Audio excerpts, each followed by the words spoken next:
Hi everyone. Today we start off near the Canadian border near Niagara Falls. There, a couple staying in a log cabin have an encounter so intense that they vow never to return to the area. And then we head to Delaware, where a listener's car is stopped in the middle of a dark road by a creature so huge and so mangled that she's horrified when it flies away. And finally, we end with a hunter in Mississippi who comes across a bloodbath so disgusting that he can barely find the words to talk about it. You don't want to miss these three stories. Now, let's get into the stories.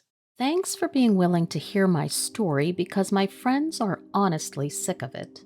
My fiance and I took one of our bucket list vacations last winter near the Canadian border so that we could visit Niagara Falls. We were staying in a small log cabin, part of a campground, and planned on skiing and playing around for the weekend. Unfortunately, that isn't exactly how things worked out. Initially, everything was great. We got there early, moved in, and nothing seemed out of the ordinary. In fact, me and my partner were having an excellent time. That is, until nightfall. We were outside grilling, figuring out how to keep a fire lit. Neither one of us are exactly camping experts. And then we began to notice something awry. At first, all we could focus on was the smell, the horrendous, inhuman stench of pure rot. It was foul, worse than a skunk, worse than finding a dead mouse in your basement, just putrid. It seemed like it was far enough away at that point, just sort of wafting, but that definitely doesn't mean it wasn't unnoticeable. Immediately, I wanted to go inside. I'm somewhat of a scaredy cat myself, and frankly, I had no interest in finding out more. My fiancé, on the other hand, is much braver than I, annoyingly so, and wanted to see what was the matter. They insisted that it might be a hurt animal, or if not, just something interesting to look at. Luckily, at this point, I talked her into waiting until the morning to investigate anything. After we finally managed to get the fire lit and have a few roasted marshmallows, we talked about heading in for the evening. Moments later, just as we put out the fire, we began to hear the oddest, most artificial cry for help. Help me! I don't know how to describe it really, but I'll never forget how the voice made me feel. Unsettled, off, it was unnatural, like it was clear someone or something was mimicking the yell. Now, I've seen far too many horror films to go wandering into the forest looking for a mysterious wounded person, but my fiancé, she wanted to see what was going on, and I wasn't going to let her go alone. So we agreed to only walk as far as we could while still seeing the cabin, so that we would still be lit up by the general property. I wasn't going to go anywhere too dark, and luckily my partner at least agreed that once I got a bad feeling and ran off with my tail between my legs, she would join me. So there we went, towards the direction of the ominous yelling and evidently the same direction as the foul odor that seemed to grow more and more repulsive by the minute. This just convinced her that whoever it was, yelling for help like that, was injured in some gruesome way. Also, I don't want to sound like some uppity homebody who just isn't used to the smells of the great outdoors. I've been camping in my life more times than I can count, not to mention hunting and fishing, and I promise you this smell wasn't the smell of any dead animal I have ever experienced. My nostrils practically burned in reaction to that rot, and the closer we approached, the more eager I was to get the hell back to the cabin. I just knew, instinctively, something was wrong. But onward we went, and as the sound grew closer, the more distorted it became. I would not have been surprised at that point if it was a recording or something. But that's just the thing. Once we got close enough to make out the shadow of a figure, the stature of the silhouette was terrifyingly large in comparison to the voice that it was simulating. It was tall, too tall to be a person, or frankly anything else I've ever seen. I have to admit, we didn't get a good look at the thing. We made out the shape of it from about 15 feet back, something like that. I then grabbed her, and I absolutely booked it. Now, I could be wrong. In fact, really, I hope that I am, because by the looks of it, that thing, whatever it was about 8 feet tall, with antlers. Unless a giant elk figured out how to stand on its hind legs, I really doubt that what we saw was any kind of an actual animal. Naturally, we decided it would be best to cut the trip pretty short. We figured that instead of staying the full week, we would only stay for the rest of the weekend and then find a hotel somewhere. Now, here's the oddest part. The very next day, we go down to the main office building of the campground just to tell them about what we saw and everything. The guy looked uninterested as hell, until I said the word antlers. After that, as I talked about the nasty smell, you could see the guy practically get white as a sheet. And it didn't help calm my nerves because as soon as we were done talking, the guy offers us half of our deposit back. Odd, yeah. And I've never even heard of someone getting offered money for spotting an animal on the property of a campground. I will admit, the following night, our last night, in a lot of ways, it was normal. Except, of course, for us being scared half to death that we were going to have our door smashed in by some strange creature. Moral of the story is we are never heading back to that campground. Hell, never that part of the country, if we can help it.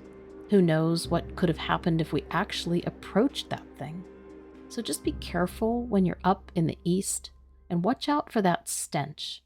Nothing good will come of it. I can tell you that. My best friend lives 5 minutes away from me. It's super easy to get to their house, just 2 back roads and a left turn. But I'll admit, the second of the 2 roads is lined with trees and can be a little creepy to drive at night. Regardless of this, I always drove the back roads. Driving the opposite direction took significantly longer, and I'm 24 years old. At this age, I really have no excuse to avoid a road solely because it's in the woods and feels creepy. Well, that was until last night. It's hard to put the encounter into words without sounding crazy, even though I've always found cryptids fascinating. I thought creatures like this were just for fun, stories to tell around a bonfire. And not only that, but I live in Delaware. I mean, nothing out of the ordinary ever happens here. I'm making a left onto this back road, and I remember thinking it was eerily dark. I look up at the sky, and it must have been a new moon or something because it was bare. Not even a star to look at. Not to mention, the most putrid smell was in the air. I thought for sure somebody must have hit a skunk or the old creek had overflowed. After a few seconds of driving, I flash on my high beams because I can hardly see, and that's when I saw it. I slammed on my brakes, my breath caught in my throat.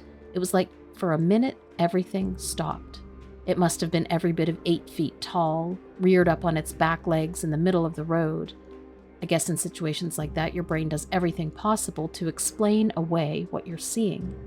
As much as I would have been relieved to say this thing was a malnourished horse, it wasn't.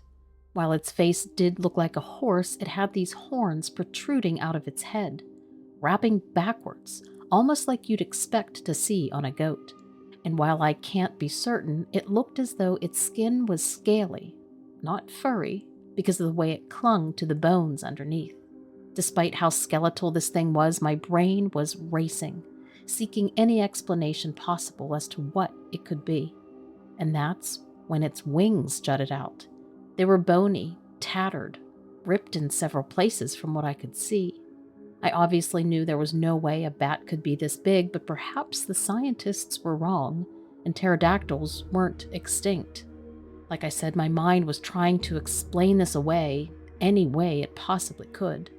I wasn't sure the thing would be able to fly with how beat up it looked, but I was not sticking around to find out. It felt like an eternity had passed since turning down this road, but I know in actuality, it must have been 10 seconds max. Yes, it was as though my body had forgotten how to work a car. I couldn't for the life of me figure out how to shift into reverse. And as the danger I'm in starts to settle over me, I panic. My palms are now sweaty. I'm breathing heavily and desperately trying to get the car out of drive. I likely fumbled around for only 5 seconds, but in this situation, that was far too long. I look up, and the creature slowly rotates its face to face my car, and its piercing yellow eyes lock with mine. Screw the reverse. I knew if I wanted to live this time, it was now or never. I slammed my foot on the gas, and I thank God every day that there was this small clearance on the side of the road before the trees began. My car lurched off the cement onto the grass, and I completed the fastest U-turn imaginable. When I'm finally facing the opposite direction, I launch my car back up onto the road. I'm thinking to myself, if I stay in the dirt, my tires might spin, and that is time I cannot afford to waste. Since having turned the car around, the road in my rear view fell pitch black once again, besides 2 glowing dots. I knew they were the creature's eyes, still looking in my direction, and what's worse, they started moving. To say I'm lucky that nothing or nobody was in front of me while driving is an understatement. I wouldn't have seen them if there was, because my eyes were glued to the rearview mirror. At first, the eyes seemed to bounce up and down, a movement that told me the thing must have been galloping towards me. Despite my anguish realizing this, my foot did not waver. A quick glance at the speedometer told me I was already at 95 miles an hour, and I had no intentions of easing up. Suddenly, the eyes stopped moving up and down, and instead they shot straight up into the air, out of sight of my rearview mirror. The pit in my stomach became astronomically bigger as it dawned on me that this thing was now in the air. As much as I was terrified to exit the safety of the car, I knew that at that point the most logical decision was to get home and back to my house. At the very least, my parents would be there, and I wouldn't be facing this thing alone. As you can imagine, I got home in record speed, and I didn't even pause to think when I threw my car in park and ran inside without even turning it off. I made so much commotion my parents were at my side in an instant, and I sobbed endlessly before being able to recount the night's events. It's now been 4 months since that happened, and I see a therapist 3 times a week to manage my fear of leaving the house. I'm doing my best to implement the best practices I'm given, but one thing is for certain: even when I work up the courage to drive on my own, I know I will never be driving that back road again. Before I really get into my story, I'll give you a little bit of a backstory and info on me. I'm a 33-year-old software developer. I moved here to Mississippi to help with a software company, but originally I'm from California. I pride myself on being a good Christian man, and I love the Lord. He's blessed me with a beautiful wife and 3 boys. They're all my pride and joy, and because of this, I firmly believe in hard work and good traditional living, doing good works, and being a good person. So one day I decided to take my sons out shooting with my brother and his 2 boys. All the boys are aged between 9 and 14, so you can imagine it was quite boisterous and lots of energy. It was a good day out until something happened. I believe there's evil in this world, and what we encountered that day was something not of this world. It was sinister, diabolical, completely from the pits of hell, something that even my prayers wouldn't keep us from, which is, for me, saying a lot. So let me get into the story. So we were walking through the woods. I had my rifle in hand. The kids were running around, and my brother and myself, we were telling them to be quiet, listening to all of the sounds, trying to be quiet and observe. They eventually did settle down, but they were goofing around, and I kept rolling my eyes, hoping they would learn something from watching us 2 older guys. My boots were crunching against the forest floor, and I raised my rifle for any hint of movement, or possibly a boar that we could shoot. As the day progressed, one of my boys spotted a deer in the distance, a beautiful white-tailed deer that seemed to dance before us. It hopped and it skipped a little in the maze of trees, and we pursued it, not to kill it. We didn't have any tags for it, but we just wanted to see where it would go. But then we stopped, suddenly and abruptly. The deer that we were chasing, we found lying dead on the ground. I was going to use this opportunity to teach my sons about tracks, but this deer was already dead. Its abdomen tore open and its innards pouring out, giving blood all around. It was a mess, a mess that you would see in a horror movie. My youngest son screamed and hid behind my leg. Normally, I might have called him out for being scared, but I felt like I was screaming inside too. Feasting on this deer, we saw this large creature that resembled a wolf, easily the size of a bear. In fact, I even thought it was a bear at first until it stood up, and it towered over me, and I'm 6'2". This thing was double my width, full of rippling muscles, kind of like a gorilla, but bigger, vast in all of its proportions. Its hands even reminded me, and its body even reminded me, of a gorilla. But the head was all wrong, and it had a head like a dog. I can't really describe it to you, what it looked like, but maybe a jackal, if I had to guess. But it was black, with thick, dark fur. I tried to erase the memory from my head, but the face of this thing was so fierce, so evil, that this wasn't normal. There were no normal animals in the woods that stand on two legs that look anything like this. It had two protruding canines out of its sunken mouth. After maybe not even more than a minute passed, this thing turned to look at us, as if giving us a signal with its facial expression to not come any closer, to leave it alone. It had a very annoyed expression on its face, and it just looked at us in an intense glare. My kids were crying. Myself and my brother, we were terrified.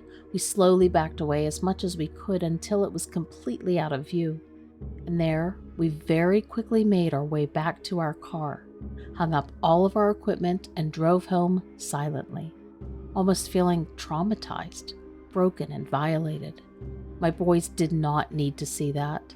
They have no idea what they even saw, and I was bombarded with questions after questions, worried that this thing would come back home to where we were and our safety and get them. Or worse, follow us home. I had to assure the boys that this was something else. This was something that was not going to come back and get us. But since then, my one son has lost all interest in things, and he now spends his time drawing and crying a lot. I believe that they have some serious trauma issues from this, and trust me, it's been really tough to even get any kind of a therapy for them. I too have bouts of anxiety and panic attacks for the first time that I've ever had in my life. It's the not knowing what we saw that is the most troublesome. I almost wonder if I will ever feel okay. I know that the past years have been tough, but this experience alone has been far worse than any virus. I still see this creature, its face ripping open that deer, and it makes me break down sometimes. I haven't really explained this to my wife because what do I even tell her? I don't even know what's wrong with me. I don't have the words. I feel like this experience has changed me, like I'm marked, whatever that means. And if you have encountered this creature yourself, I would love to hear your experience and to share my experiences with you. Thank you. Let me know what you think about these stories in the comments below. And don't forget to check out Donovan Dread, who releases almost every single day. Also, if you like true crime, then check out Donovan Dread True Crime. There are new releases several times a week.